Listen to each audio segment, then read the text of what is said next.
หมอยสูงค่ะเมื่อในเป็นวันที่31เดือนธันวาคมที่4ปี2025เป็นวันศุกร์ในตอนในเดี๋ยวเนาะพี่น้องค่ะมารับถมด้วยข่าวเหงาแต่มีอยู่2ตอนค่ะถอมข่าวเหงาอันในยาวก็มันเฮ็ดให้เฮาค่ะวนเลยว่าสายหงายเหงาหลายหลกลมฟ้ามื้อเหลียวเนี่ยก็ยังตึกไหลไม่ใจอยู่เกี่ยวกับเลยลองหน้าการต่างงานเนี่ยค่ะคอมพานีลง2อันค่ะเขาเลยออกมาเปิ้นเผาลัดว่าได้โปลดออกโผหับการตั้งนำตั้งหลายเนี่ยค่ะคอมพานีในอันหนึ่งในชื่อห้องว่า Puma เนี่ยค่ะนะเนี่ยก็เป็นคอมพานีที่ชื่อเสียงใหญ่ค่ะเนาะคอมพานีแท่งอันหนึ่งซ้ำเป็นคอมพานี GM เนี่ยค่ะเป็นคอมพานีเฮ็ดออกอันก้าไฟฟ้าว่าจังหวัดจังไหนอ่อนตั้งเปิ้นได้แต่ก็เข้ามาถ่อมด้วยข่าวโหนในค่ะเนาะ Puma ในอ่อนตั้งเนี่ยค่ะป้อรัดก็เลยลอง Puma ในยุ่มอย่ามาพี่น้องค่ะหลายๆก็ได้ย้ำยินชื่อค่ะนะก็เพราะว่าเขาได้เป็นคอมพานีที่เฮ็ดออกเครื่องใจโคตื้อหังเฮ็ดเนี่ยเนาะชื่อเสียงใหญ่เฮ็ดเนี่ยนะ เขาได้มีแผนติๆปลดออกโผหับการในเกาปากก้อปัดปึ้นโตตั้งโลกให้ไหนเมื่อวันที่30เดือนธันวาคมที่4ปี2025ได้มีข่าวงาออกมาว่า Poma Company อันเฮ็ดออกเครื่องใจโคตื้อเกี่ยวกับไปลองการเล่นแฮงชื่อเสียงใหญ่ลื่นหลังของจามณีค่ะ เขาเลยออกมาเปิ้นเผาเมื่อวันที่29เดือนธันวาคมที่4ปี2025นั้นว่าทางฝ่ายคอมพานีในมีเพียงติปลดออกโผหับการเที่ยง โคปากไหล13อันเหตุการณ์ว่าอยู่กูดีโตตั้งโลกลมฟ้าป้อวันนับสอนเป็นก่อมันวาในกอบอกเกาปากกอเจ้าในภายในปี2026ไหนค่ะลองตั้งที่อันเขาเลยเปิ้นเผาจึงไหนได้ก็เปอว่าอันเปิ้นซื้ออันเปิ้นสั่งซื้อในมันลดยอมลงติ๊กๆเฮ็ดได้ไหนนะออนหน้าในผู้มาในก็เขาในก็เลยเปิ้นเผาพูดออกผู้หับการเย้าหาปากก่อค่ะนะตอนตาในปี2025ในเนี่ยค่ะตอนดาซอย26เนี่ยก็มีแผนเตปลดออกเที่ยงว่าจังไหนค่ะตั้งผู้มาในก่อนเลยรับพรตุ่มยอนลองก้นหวานก้นเมืองลดยอมลองใจตื้อและลองซื้อกลกล้าตั้งขายเขามาอยู่คือย้ายๆในฝ่ายหนึ่งในก็ซ้ำไรรับพรตุ่มยอนป้าเกี่ยวเลยลองขวัญเฮ็ดจังไหนค่ะนะเมื่อเหลียวในก็จังหนังตีฮู้กันเดี๋ยวก็ใกล้ๆแลยินค่ะเนาะตั้งฝ่ายอเมริกันในเพิ่นก็ปืนพาวเกี่ยวเลยลองขวัญต่อเมืองและเมืองให้เนี่ยเนาะมันหนังว่าเมืองได้หลายเปอร์เซ็นต์เมืองได้หลายเปอร์เซ็นต์เฮ็ดจังได๋นั้นคันน่ะ ตั้งฝ่ายผู้มาเนี่ยก็ว่า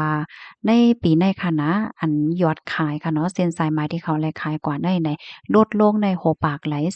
10.4%ลูกกว่านเฮ็ดจั่งใดพี่น้องเฮาค่ะก็แต่เลยว่าเงินออกนำเงินเขาซ้ำเอเฮ็ดจั่งเนี้ยค่ะกำนั้นแลเขาก็จังเฮ็ดจั่งฮือการเดไลลดยอมการใช้จ่ายโดยลดผู้รับการว่าเจ้าในเนี่ยข้อมูลตอนนี้ก็ค่ะเลยปีมาที่ห้องการค้ามติชนออกไว้ค่ะ กำในเข้ามาถอมด้วยข่าวแทงโหนึงอันนี้ซ้ำเป็น GM ค่ะนี่ก็เป็นคอมพานีใหญ่เหมือนกันค่ะเมื่อวันที่30เดือนธันวาคมที่4ปี2025ในอยู่ที่ห้องการข่าว AP เลยออกมาเปิ้นเผาลัดว่าคอมพานีGeneral Motors อำนั้นก็ที่ห้องว่า GM เนี่ยค่ะก็เลยออกมาเปิ้นเผาปลดออกผู้รับการได้นึกเห็น7ปากก็เนาะคอมพานีอันได้ก็เป็นโรงงานเฮ็ดออกกาไฟฟ้าค่ะ ดีเม็กซิกันและดังโอไฮโอเมืองอเมริกาในลองตั้งที่อันข่าวโพดออกผู้หาบการได้ก็เปว่าอันที่เปิ้นซื้อกาอีหวีเนี่ยมันลดยอมลงเนี่ยค่ะนอกเหลือเสียในค่ะยังมีผู้หับการที่โรงงานอ่ากาไฟฟ้าอีหวีที่ในเมืองดีทรอยต์เนี่ยก็ถูกแยกปลดออกใน1-2ปากก็เฮ็ดไหนค่ะตั้งฝ่าย GM เนี่ยก็ลัดว่า อันก้นเหตุการณ์เจออันไรรับพรตุ่มย้อนเจอในเขาในก็เต็นไรรับกาหยอดแต้นจอมหนังอันใหม่มีตำวางไว้นั่นว่าเฮ็ดไหนนอกเหลือเสียนั่นค่ะ GM ในก็ลาดว่าได้เกิดลองเฮ็ดออกกาไฟฟ้าโจขาวเปิดดาได้ขึ้นปัดปูลูเมโครงการโรงงานเขาตั้ง2ตีเนี่ยเนาะอำว่าได้เป็นที่โอไฮโอและตั้งเทนเนสซีนะยอก็คาลัมว่าได้ปอกมาเฮ็ดสร้างนาการต่างงานขึ้นเลยเที่ยงกำหนึงก็กลางปีหน้าในว่าหนังในค่ะ ข้อมูลตอนในค่ะในก็เลยเพิ่งอิงเอามาที่ของการข่าวมติชนออกไว้เนี่ยค่ะเนาะเพราะว่าเฮาค่ะมาถ่อมด้วยข่าวเหงาโหใน มันก็ได้ว่าโอ้มันไกลเฮานาเป็นนอกบ้านนอกเมืองปุ้นรู้ไหนก้อยหนาคาได้ก็หันถึงว่ามันเป็นสายงายเงาลายเกี่ยวเลยลองเงาลายปลายมักมีโลกลมฟ้าเนี่ยค่ะเนาะเมื่อเหลียวในโพไลภัยเซมว่าไผมีการมีงานก็คัดใจกวดการกวาดงานตัวเจ้าเก่าไว้หลีๆค่ะเนาะรักษาการงานตัวเจ้าเก่าไว้หลีๆก้อยคาลาเฮ็ดเนี่ยนะเพราะว่าเฮาค่ะมาด้วยเมืองไทยก็เหม่อป่นมาบ่หึงในเหลือในก้อยค่ะเนาะเขาในก็ ปดออกโพหับการเป็นลายปากก็6ปากปลายลูกก่อนเฮ็ดไหนหะนะมือเหลียวในเอไอก็มาแฮ้งเฮ็ดไหนค่ะเนาะมันก็ตึกคึกมันก็ตึกคึกเซียนปานก้นเหตุการณ์เนาะเพราะว่าเป็นที่ในเมืองไทยเป็นแห่งการยานเมืองเนี่ยก็ยิ่งแค้นไล่ฟังค่ะเนาะผู้ไลไผมีการมีงานไว้ก็สอนว่ากามลีค่ะนะคัดใจฮักการฮักงานตัวเจ้าก็ไว้ย่อก็อย่าลืมเก็บเงินกันค่ะเนาะเพราะว่าหลีกับหลีแตกตกกันตกงานกว่าเพราะว่ามีเงินเก็บไว้ก็ยังจางจ่ายกาห้องกาหอกากินกายามอยู่พองเฮ็ดแหนนะฝ่ายหนึ่งอิงเหนือเงาไล่ป้ายมักมีลองหากินเลี้ยงต้องเฮ็ดไหนมื้อเหลียวเปิ้นก็ทัดแฮงค่ะเนาะเปิ้นก็ว่าแฮงการยานเมืองว่าอำนั้นก็ก้นนอกเมืองว่ามาหิมการหิมงานพี่น้องคนเมืองในเปิ้นดีอะไรจังเนี้ยมื้อเหลียวในเปิ้นก็ทัดแฮงทัดแย้มเหมือนกันไหนอ้อกำในแต่ย้อนอ่อนพี่น้องค่ะมาด้วยขันข้ามอินค่ะลูกเนาะคันค่ำในเป็นหือพ้องไหนเนาะคันค่ำในก็หลีสนใจค่ะเนาะมาด้วยขันค่ำในวันเหมือนในคืนหาลงขันค่ำในวันหนึ่งและวันหนึ่งก็เหมือนกันค่ะเนาะหนึ่งวันไหนมันก็เป็นไปหลากหลาย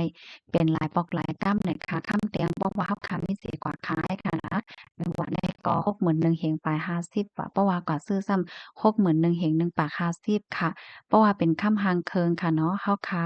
มีเสกว่าขาย1วัดก็เตขายไรอยู่59,000เฮง8ปาก36เพราะว่ากว่าซื้อซ้ำ61,000เฮง9ปาก50เนี่ยค่ะแต่เลยว่าลงมาอีกหนึ่งค่ะดอกเมื่อป่นมา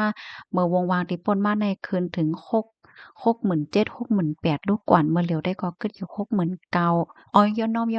เมื่อเหลียวได้ก็เหลืออยู่60,000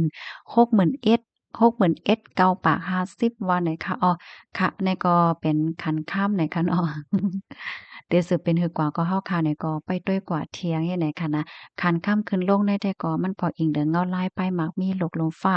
ปยอก็เงาลายลองการเมืองว่าสังว่าเฮ็ดจั่งไหนป้าไหนอ้อเพราะว่าเฮาคามาด้วยขันเงินมานซ้ำเฮาคาหันไหลวางเหมือนหาเงินมานคืนมาเนาะพี่น้องค่ะจ่องว่าเฮ็ดไหนค่ะเพราะว่าเป็นในเพิ่นฮ้องว่าเงินมานคืนจ่องแม่นค่ะมื้อเลียวใน100,000ในไหลปันเป็นอันใดนี่พี่น้องเฮา ไล่ปันเป็นแปดปากปลายอะกูปอกแน่ไล่ปันกะหือเด้7ปากปลายว่าซังว่าเฮ็ดจั่งใดเว้ยจ่องแม่นค่ะเพราะว่า100,000ได้ค่ะนะไล่ปัน8ปาก8ปากเศร้าถึง8ปาก30แล้วจั่งใดอ้อเงินไทย8ปากเศร้าถึง8ปาก30จั่งใดไล่แลกไล่เงินมา100,000ให้แหน่นะเพราะว่าเป็นเงินมานซ้ำค่ะเนาะ100,000ได้แลกไล่เงินไทยอยู่บอก7ปาก อืม7ปากปลาย7ปาก90ต่อถึง8ปากเจ้าในเนี่ยเอาแต่เลยว่าเงินมานขึ้นมาอินเนาะพี่น้องเฮาค่ะค่ะยินจมูกก็ที่รับถอมปันแห้งค่ะเนาะย้อนให้อยู่เลยกินหวานให้รอดเพศกันค่ะออใหม่ทรงค่ะ